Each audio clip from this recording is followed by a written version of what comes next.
आज शिवसेनेचा 59वा वर्धापन दिन आहे आणि या निमित्ताने दोन्ही शिवसेनेच्या पक्षप्रमुखांनी वर्धापन दिन निमित्त आज जाहीर मेळावा ठेवलेला आहे। मुंबईमध्ये दोघांचेही मेळावे या ठिकाणी होणार आहेत। वर्धापन दिन त्या ठिकाणी साजरा होणार आहे। तर दुसरीकडे पाहायला गेलं तर या वर्धापन दिन निमित्त या ठिकाणी त्या मेळाव्यासाठी आणि वर्धापन दिन निमित्त डोंबिवलीमधनं मोठ्या प्रमाणात या ठिकाणी शिवसैनिक जे आहेत ते मुंबईकडे जाताना पाहायला मिळतात। आणि त्याचबरोबर नेहमीप्रमाणे यावेळेला देखील ठाणे जिल्हा म्हणजे जो शिवसेनेचा बालेकिल्ला समजला जातो, या शिवसेनेच्या बालेकिल्ल्यातील कल्याण डोंबिवली परिसरातून शेकडो कार्यकर्ते जे आहेत ते मुंबईच्या दिशेने आज सायंकाळी जाणार आहे। मात्र त्याआधीच आपण पाहू शकता कल्याण डोंबिवली परिसरामध्ये बॅनरबाजी करत एकामेकांच्या पक्षाच्या शक्ती प्रदर्शन या ठिकाणी करताना दिसून येत आहेत। मी सध्या आहे डोंबिवली पश्चिम परिसरात आणि आपण पाहू शकता या ठिकाणी शिवसेना एकनाथ शिंदे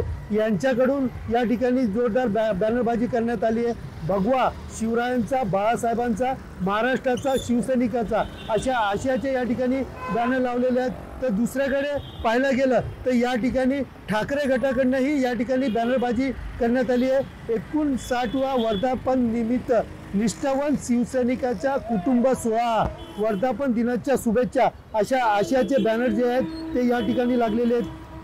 एकंदरीत या दोघांचा वर्धापन दिन आज साजरा होणार असून आज सायंकाळी जे आहेत दोन्ही गटाकडनं शिवसेना एकनाथ शिंदे यांच्याकडून नेमकं यांच्या शिवसेनेकडनं एकनाथ शिंदे काय संबोधित करतात, त्याचबरोबर उद्धव ठाकरे आपल्या कार्यकर्त्यांना काय संबोधित करतात आणि त्याचबरोबर एकामेकांवरती काय टीका करतात आणि येणाऱ्या पालिका निवडणुकीमध्ये काय भूमिका मांडतात याकडे सगळ्यांचं लक्ष लागलं आहे।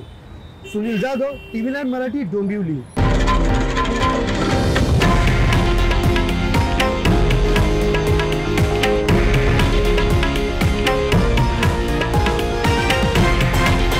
हे आहे देशातील नंबर 1 न्यूज नेटवर्क आणि आपण पाहत आहात TV9 मराठी, एकमेव।